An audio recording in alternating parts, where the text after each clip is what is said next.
In the year 2014, a new squad of operatives was chosen by the College of Illusion. These fools promptly went on to frustrate their DM at every opportunity. Today, still working together, because really, who else would work with them? They survive as adventurers of fortune. If you have a problem, if no one else can help, and if you can find them, maybe you can hire the Second Breakfast Club. Tony Kinney as Eddie Falzone. Jess Owen as Adira Glow.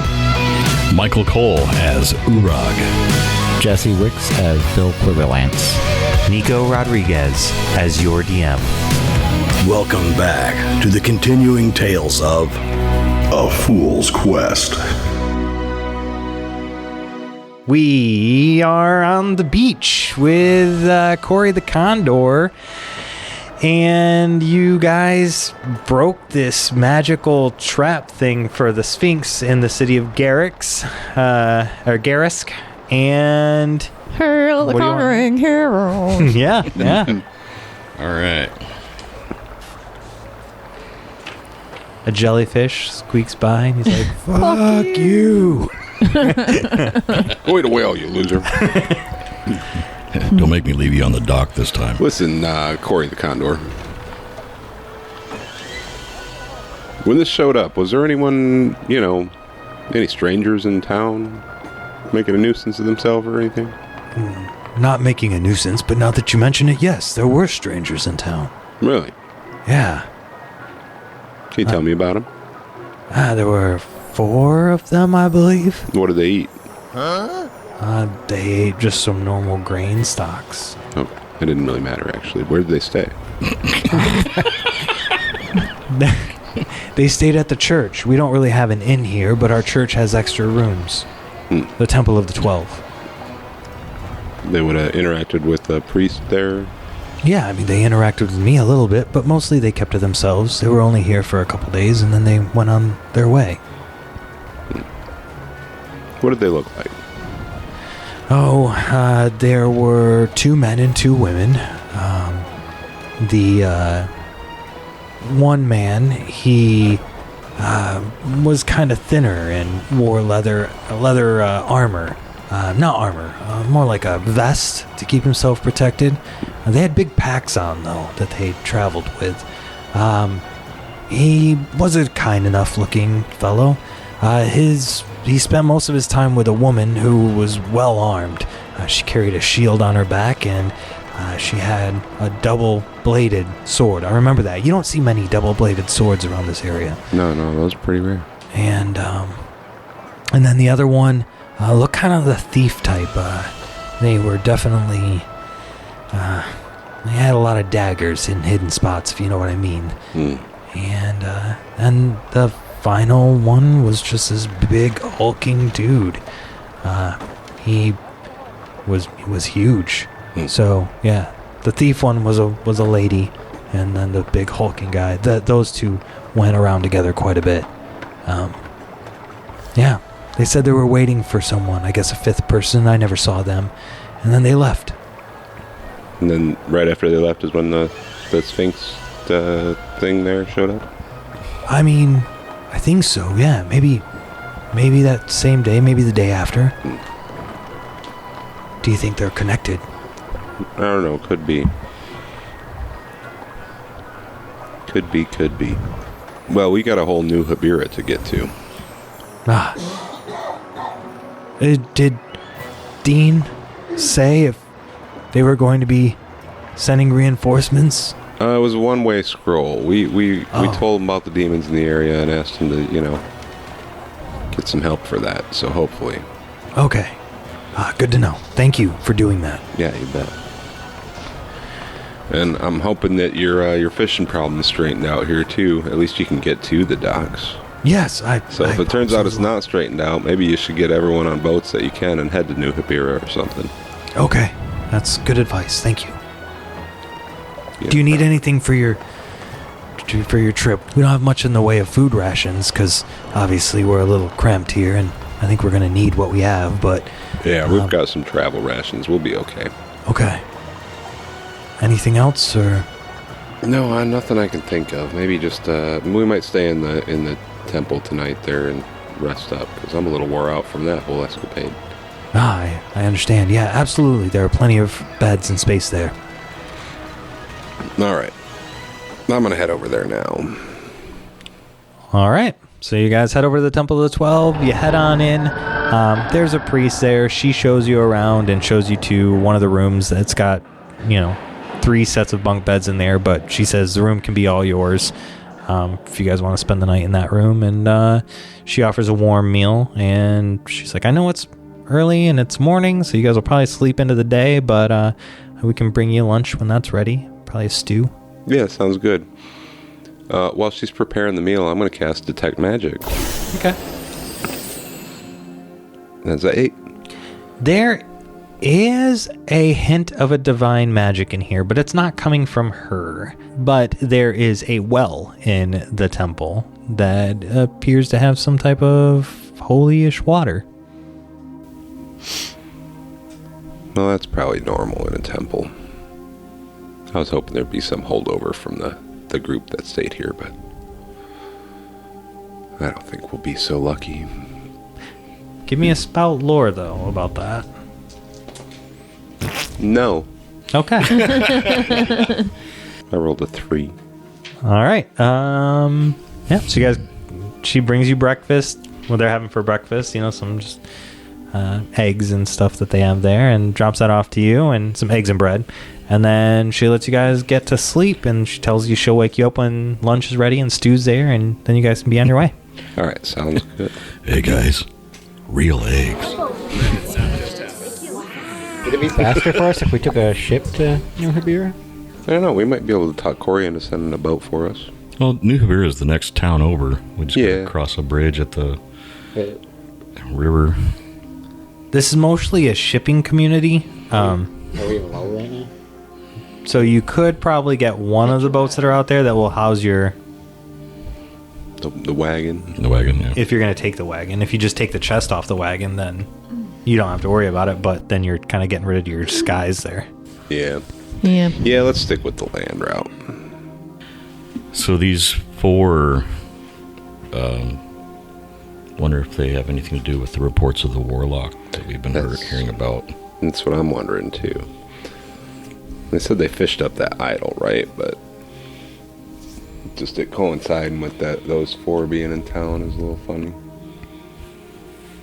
The timing's too coincidental. Yeah. Well, another piece to the puzzle anyway. I'll want to track down the high priest or whatever that's there at the temple. Okay. It's just the one lady, the one priest. The one lady? Yep. Ma'am, there were some strangers that came through not too far ago, about a month or so. Unusual in these parts. 4 of them, I believe. Oh, yes. They stayed with us here. If you're talking about the same people that I am, yes. I think so. Can 2 men and 2 women? Yes. Is there anything you can tell us about them? What was your impression of them? They were very businesslike, very quiet. One of the men did spend quite a bit of time at the altar praying. I don't know which god to, though.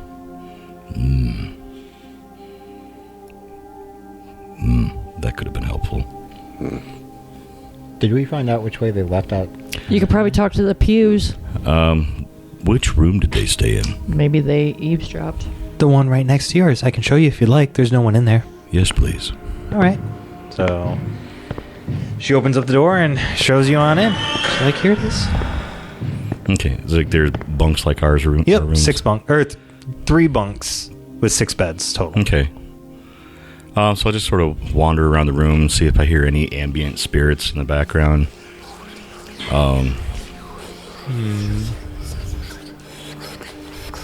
I would say there is a very rustic, what is it called? Stained glass window that looks over Cool. the bedroom. that has it's really, really old, and it's got some personality. Spirits of glass and metal. Do you recall 4 visitors within a month or so that stayed here? Hell yeah, I do. Fucking Adira or something. What can you tell me about them? What you want to know? They were in here. They were sitting there. They talked. They slept. I think 2 of them were hooking up. You know, when the other 2 went around, just between you and me. Big one, little one, lots of daggers, a little bit of foreplay, some nipple stuff. Tell you about it. Alrighty then. So curvy ass stained glass window. Well, you know how those church kids are. Do you remember any of their conversations? Oh, I remember some, yeah. What do you want to know?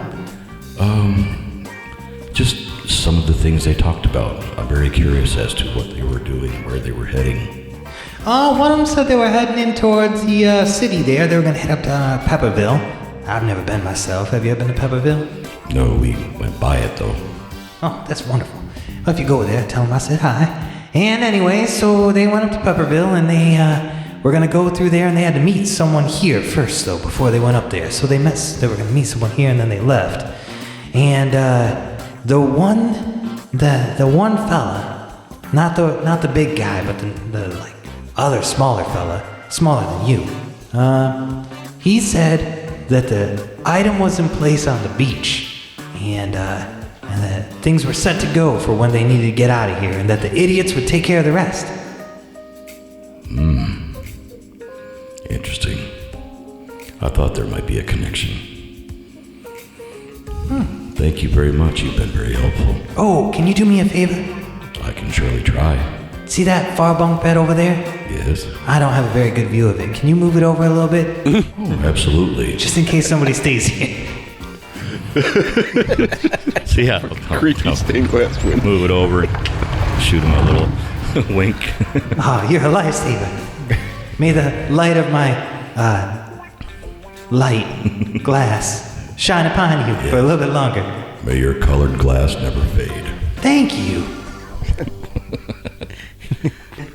So I go back and report the visitors that the captain of the guard spoke of as more than likely the ones that planted the device on the dock. All right, we got descriptions of them now, at least. Yes. The spirit I spoke to said they were headed to Pepperville. Pepperville. That's where the refugees went from Iowa. And Yes. the other town. What's that other town? What do you mean, the town that we were just in? Iowa. Oh, yeah, with the town before that, they were all heading to Pepperville Fedros. too, right? Oh. Fedros, yeah, there we go. So, What's her face and what's her face went to what's her face. Everybody got that? Good! Yes. Yeah. that could be trouble. Becky and Diane went to Do we want to go Pepperville. check on Pepperville, or do we want to go to New Habira first? I'd like to go check on Pepperville, but it's way out of the way. I think It's a bit of a backtrack. it'd be a backtrack either way, so we might as well press on to New Habira. Well, we could go to New Habira and then maybe just take the river back up to Pepperville on the way back to check on it. Yeah, we can see if we can get a boat up Double the river. work. So on to New Habira then. All right, so you guys are going to head off. Tony, I'm Tony. go ahead and roll a d20, see if we can get Eddie. Roll a d20. Eddie, roll a d20. Or d20. 18. 18. 18. 2 in one night. All right, go ahead and roll another d20, and let's see where we land on the wild magic table. Don't roll a 3, because I didn't make anything up since the last 3. 3.5. 18. 18.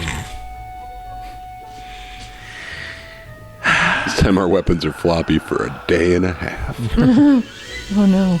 It's not our weapons. All right. Our weapons aren't floppy. Our clothes become stiff.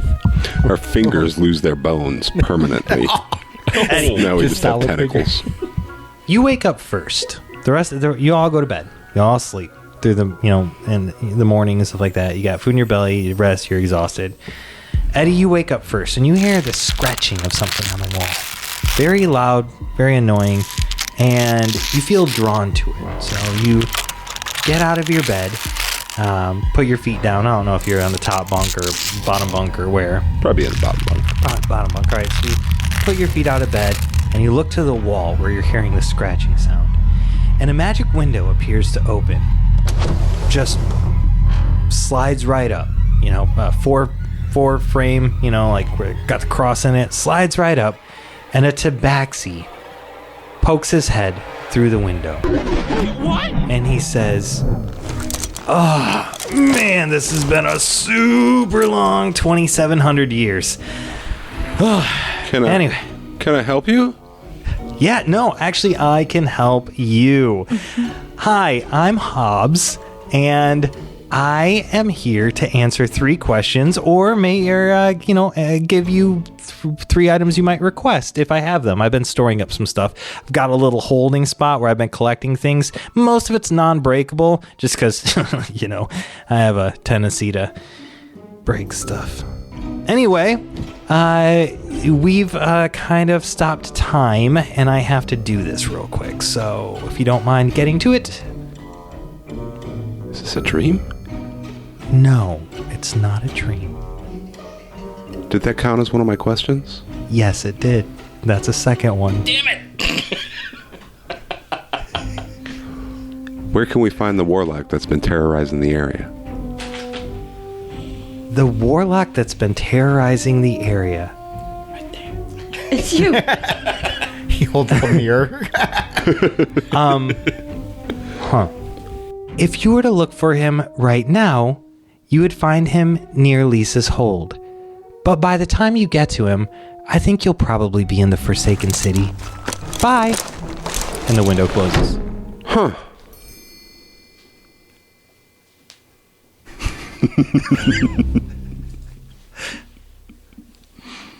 I didn't want to have to think of 2 more questions. All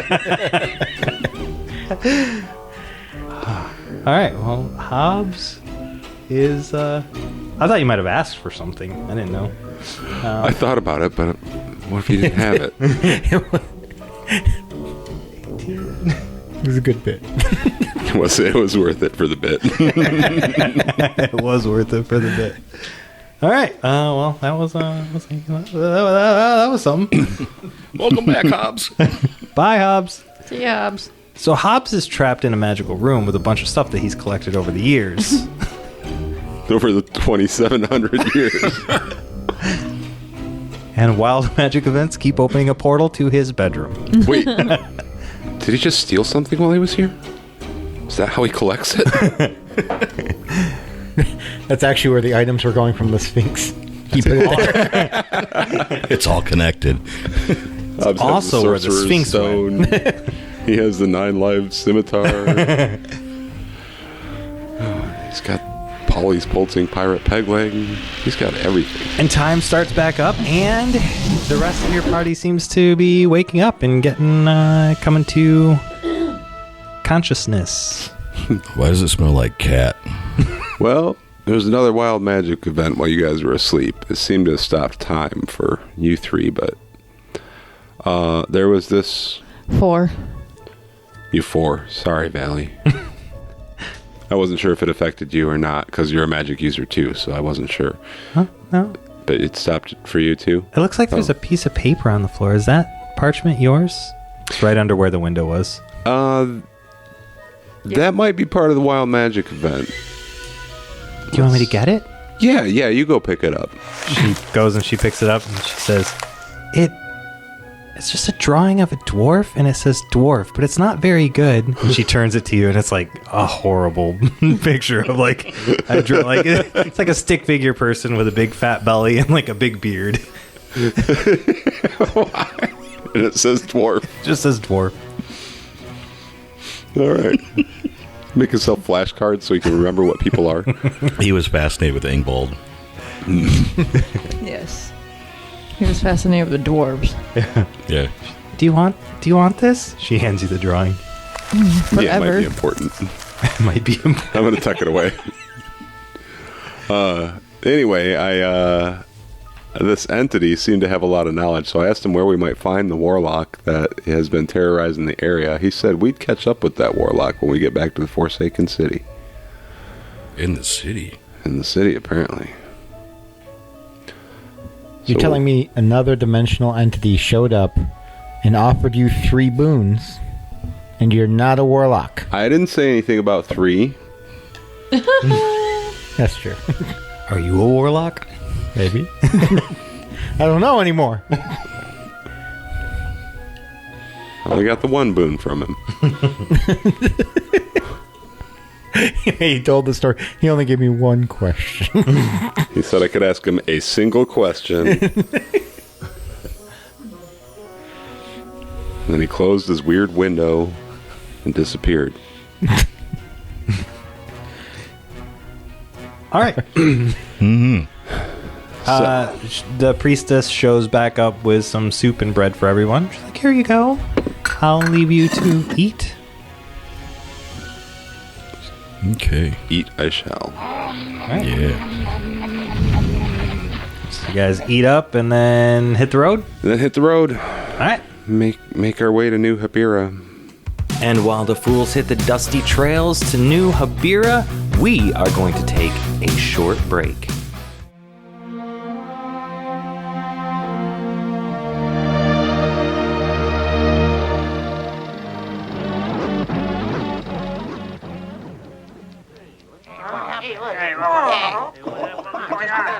Hey, what happened?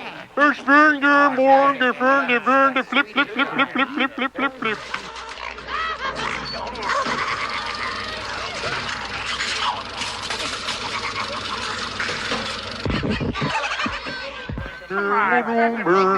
The flame is okie dokie. Good, roll film. Flame is ruling.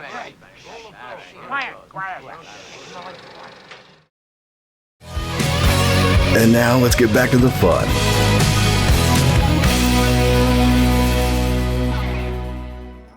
You guys continue on your path, and you do get to... nope, that's the wrong city. I don't think you know. I forgot. You forgot. Yelly, go sit down. The Nick laces. I forgot. You get to New Habira. New Habira is the largest settled city you've seen since leaving the Forsaken City. It has a Temple of the 12, taverns, inns, a marketplace, thousands of people walking around, making their way. There are guard stations even outside the city, like little towers and stuff that are set up for defense. There's farmlands around it. Just all sorts of like big city stuff that you guys have not been seeing since traveling the Illusion Nation. Not something you normally would. This is also on the edge of the border, right? For your country. So you are coming right up on... Enchanting it. Oh. Nope, it butts up against the southernmost reaches of the Evocation Nation. Oh dear. But it is also really close to the Enchantment Nation as well, and it's pretty near the Abjur's mountain range that's right there. So it's kind of like a focal point, not quite a crossroads for all 4 nations, but close enough. The border is against the Evokers, though, and it's the only part of your border that does bump up against the Evokers. Everything else is separated by the Abjurers that rest between you. So... you get to the city. There's the guards tower. There's like a small, like a mayor that lives here that kind of runs things. There's a magic shop that's here in town, and you know that you are supposed to meet the enchanters at a traveler's post called the House of Lu. It's a trading spot meant for all the nations that can go. So Lu is the god of commerce and travel. And so his houses are not necessarily churches. The Temple of the 12 would be for worship, but it's more like for traders to get together, to do deals. It's like a neutral ground where everybody is on the same playing field. And the House of Lu there'll be street signs that tell you even how to get there, like point in the direction. You know, this is where the House of Lu is, or you can talk to any city guard and they'll be able to tell you how to get there. They are considered places of power. for those who worship the god of Lu or those who are proficient in spell casting. And there are also inns and safe zones for travelers from every nation that are here. So there are some inns, from the 4 nations in this hemisphere. So there are some inns that cater specifically to evokers, some that cater specifically to abjurers, and some that cater specifically to enchanters. And then obviously the majority of the inns are geared toward illusionists because it's your country. So you're supposed to meet these people, these enchanters, at the House of Lu. And that's what you guys know coming into the city. Well, what time is it? It's probably pretty late, huh? It's a late start in the day. You had a late start in the day, and it was still pretty like much a one-day travel. So it's coming up at night. Like you're coming in the middle of the night. Not middle of the night, I shouldn't say, but like after dinner, at least. Yeah, so I guess the first order of business should be to find an inn. Something cheap. We don't want to spend too much gold. Just kidding. Money is so We're getting tight. something nice. Do we get our own rooms? No. Oh. We're looking for the Ritz here. No room service. Can our beds not be stacked at least? Do not touch the minibar. Maybe something with where each bed is a separate piece of furniture this time. Fine. Fancy. All right, so there is a very fancy hotel called the Bulgariad that you can go to. Let's do it. Let's do the Bulgarian. We're spending a night in the Bulgarian. All right, you get there, and you notice immediately coming up to the Bulgarian. I mean, you bring up, they've got like one of those turnabouts for, your horse and wagon, so where you can like come up, park your horse, unload all of your stuff, take it up to your room, and then put your horse valet into takes care of it. Yeah, valet takes care of it. There are a couple bottle guards, like when you get out, that are right in front of the door looking.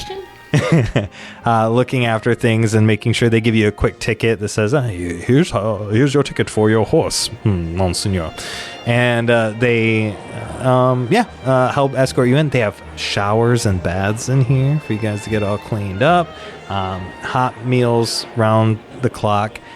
The only thing that you guys can see just from your initial view of this inn, the Bulgariad, is that they've got those terrible eggs that every inn just has to have. Yep. And The really boiled bad eggs. But they're very fancy, and they come in like little cupcake holders. But they're perfect little cubes of eggs somehow. Yeah. Little scrambled egg cubes. It doesn't smell good. Texture's weird. But yeah, so Bottle Guard welcomes you in. They help you get checked into your room. They tell you that it will be 20 gold a night per person, and then they will take you up to your room for as long as you want to stay. All right. Probably just the one night. Probably. But We get a lot done in a day, so. We do get a lot done in a day. We get a lot done before breakfast. Let alone second breakfast. Now, the Bulgariad is known, it's a pretty popular place. It's known to travelers with a lot of money because every door has been enchanted from the Enchanting Nation with arcane lock. And so when somebody rents the room, they put their hand on the door, the symbol, and they are the only ones that have access to lock and unlock the door until they check out. Spiffy. Secure.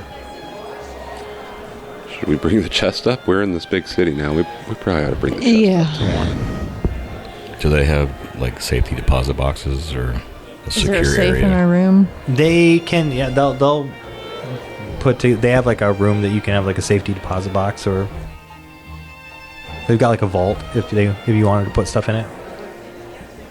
But other people would have access to that vault too. Anybody who's putting stuff in the vault. Yeah, we can just arcane lock the room. We're just going to have this. We'll go see the enchanters in the morning. And Okay. We will probably leave Valley at some point alone for whatever reason. Who? She's paying for herself, right? Valley doesn't have that much money. Yeah, No. she's staying with the wagon. I'll sleep under She's the gotta guard horses. the horse. It's fine. Yeah. I'll go outside and sleep under the horse. You're like, protect the loot, and then you take the treasure upstairs anyway. Gotta get the important things indoors.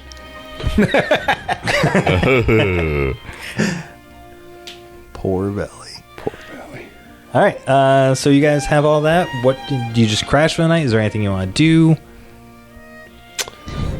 I want to try to learn another one of these scrolls. I'm going to go around and steal all the bars of soap. I'm going to try to learn Blink.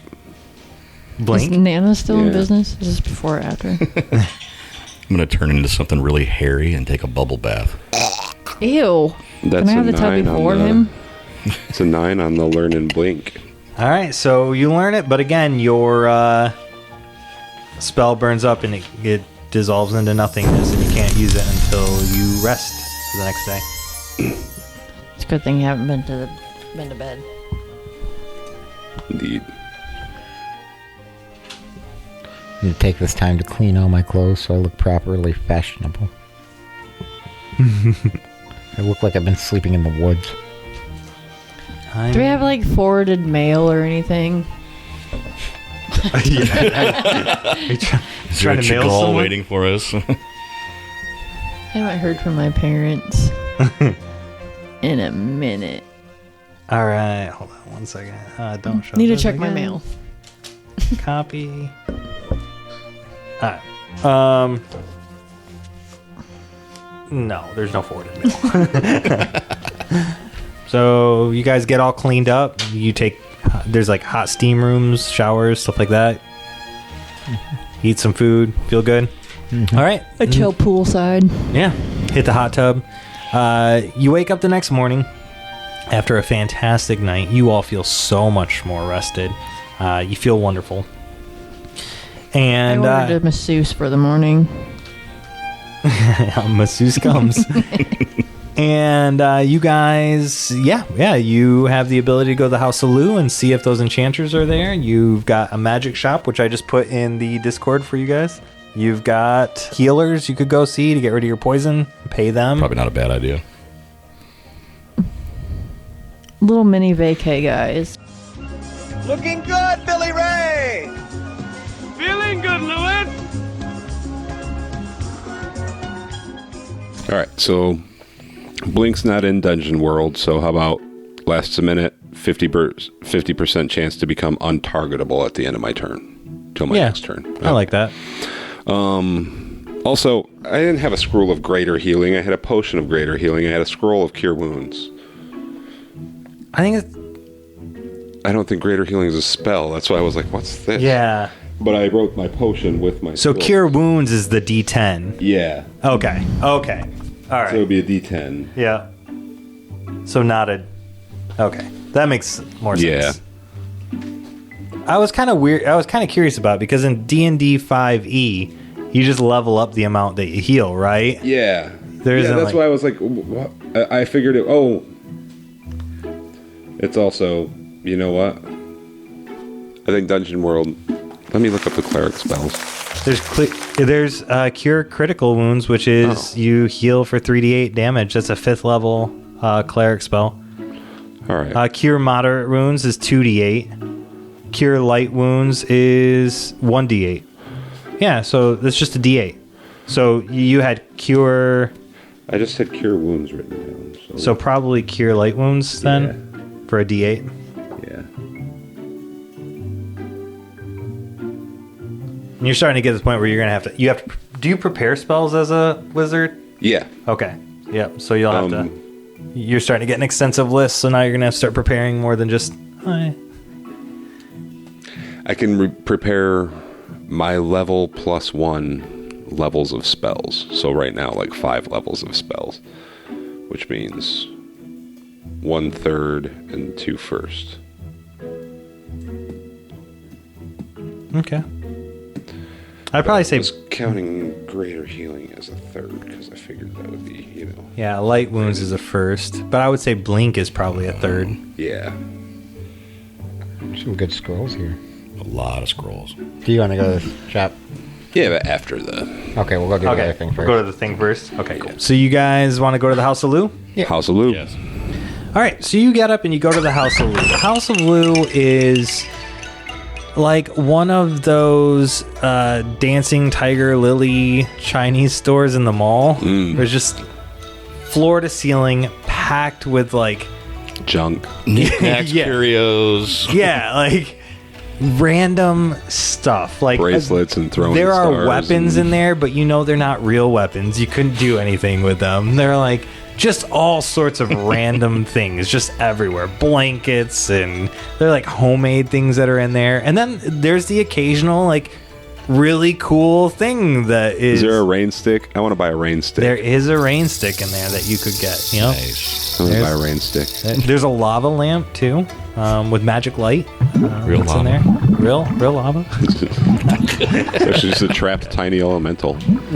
But you do know behind it there are meeting rooms that are back there, and there's a chance that your people would have been back there. You got to go to the counter though and talk to the person that would take you back. Did we have any kind of contact info? I don't know. Adira, do you remember if we had any kind of contact info for the enchanters? Do I remember what? If we had any kind of contact info for the enchanters we're supposed to meet?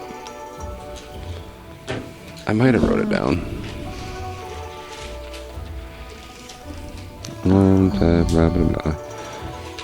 Can't you detect magic? Just detect I can detect enchantments. They're magic. probably enchanted. They're enchanters. They're always enchanted, right? Pretty much. What's the point of being an enchanter if you're not going to walk around enchanted? Mrs. He's giggling. He's like, oh, you think of that now? We've got Church of Greyhawk contact. Never mind. Church of Greyhawk contact. That would probably be all the way at the beginning of all this. It's pretty far back. You guys were just told that you were to meet the delegation of enchanters. Okay. At the House of Lou. I'll just I don't know if I walk up to the front desk and... Excuse me, sir. Yes. Yes, are the delegation of enchanters here yet? There is, yes. May I ask who's calling on them? Yeah, sure. We're the ones that they're looking for. Where are they at? You're just the ones. I'm instructed that there is a title for your group. We're the Second Breakfast Club. Oh, very good. Okay, yes. This way. Please follow me. God, this guy doesn't even know who we are. So he starts taking you back, and he gets to a spot, and you see a rack just full of shoes. And he was like, if you wouldn't mind, please remove your shoes and put them on the shoe rack. I will take my shoes off and put them on the shoe rack and look for fancier shoes that would be my size to put on when I leave. Okay. You definitely find some fancier shoes. They are gaudy, too. But, yeah, they're fancy. I take my shoes off and put them on the rack. I'm only wearing one sock. Got a hole in it. I'm not even sure. Yeah, one of my toes is poking out. Yeah, Uorag doesn't wear shoes. He's got those weird gnarled toes, right? Yeah. Does Adira wear shoes? I don't know that I necessarily... Well, maybe. We're travelers, so I feel like our feet would be like we have hardened. something for that, please. Yeah. Maybe, but not necessary. Yeah. The whole barbarian Furbolg not wearing toenails. armor and stuff, yeah. All right. So 2 of you aren't wearing shoes. The other 2 take your shoes off. And you walk in the back. The dust. And you walk into the back, and you find... you're led back to this room. And at this room, they've got a little table in the middle of the room, about knee-high, with a bunch of food and beverages on it.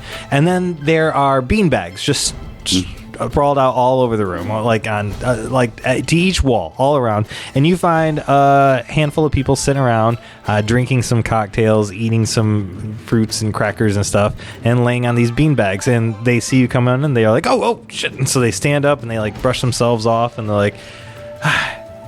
Second Breakfast Club? Is that you? Hi. And the office guy takes his leave, and one of the enchanters comes up and puts his hand out, and he's like, I'm Jack.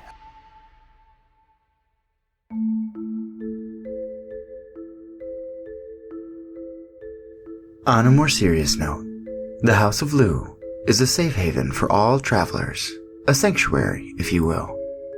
Lou, the patron god of arts, travel, and commerce, is the second most worshipped god in all of Euphrey. After the pact hunt had concluded, and the warlock menace had been suppressed, the Scholastic nations recalled what was left of their military forces. Almost all nations had sustained heavy losses during the Pact Hunt, and the surviving forces quickly became instructors or recruiters. This left travel between nations very dangerous. In addition to common threats such as inclement weather, banditry, wild animals, and sickness, travelers also contested with wild magic events, which continued to plague the world of Uorag. Even when sticking to the main roads, demons and other monsters wreaked havoc on merchants and high-profile dignitaries. The travelers who were fortunate enough to arrive at their destination in one piece were typically exhausted, both mentally and physically. This left them vulnerable to the manipulations of the city folk, and soon the city was just as dangerous as the wilds. It was not just the merchants and dignitaries that began to encounter hostility within the city limits.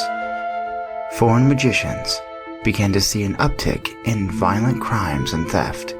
As is typically the way of things, once the Scholastic nations were rid of the enemy that united them, they turned to external suspicions and old grudges. The diviner Mariano Telemonis was the first to suggest establishing a centralized traveler sanctuary. As a diviner, he had access to divine magics and spells, specifically those connected with the god Lu. Through Lu's divine touch, Mariano was able to create a sanctuary that worked as both a hotel for weary travelers as well as a place of power. The first houses of Lu were only built in the Divination Nation, but it did not take long for other nations to follow suit. The benefits for the spellcasters was too great to ignore such an initiative, and the trade goods brought by the travelers were a benefit to all citizens across all nations. While the diviners worked on constructing the houses of Lu, it was the necromancers that brokered the International Travelers Compact, which stated that once crossing the threshold of a house of Lu, all travelers were guaranteed protection under the light of Lu. This included criminals, spies, and even warlocks. Any person or persons found guilty of breaking Travelers' Compact would be punished to the highest extent of the law. Their Scholastic nation of origin would also be heavily fined to provide restitution for the victim's family and country. The other notable rule to visiting the House of Lu is that travelers are never permitted to wear shoes in the sanctuary. This rule comes from the belief that those who stand before the god Lu and seek rest within his sanctuary must put off their travel-worn gear and come bearing their souls. Get it? Like the soles of their feet. Alright, it's pretty funny. Anyway. There have been very few infractions to the Travelers' Compact over the years, and all 8 Scholastic nations have at least one House of Lu within their territory. Almost all international dealings between nations occur within the walls of these sanctuaries. At least, that was the case. Until now. Thank you for listening, and I hope that you enjoyed this small piece of lore. If you would like to see more tidbits, or maybe see maps or talk to the cast and crew, be sure to follow us on our social media, or join our Discord. All of those links and more can be found at www.afoolsquest.com. Thank you.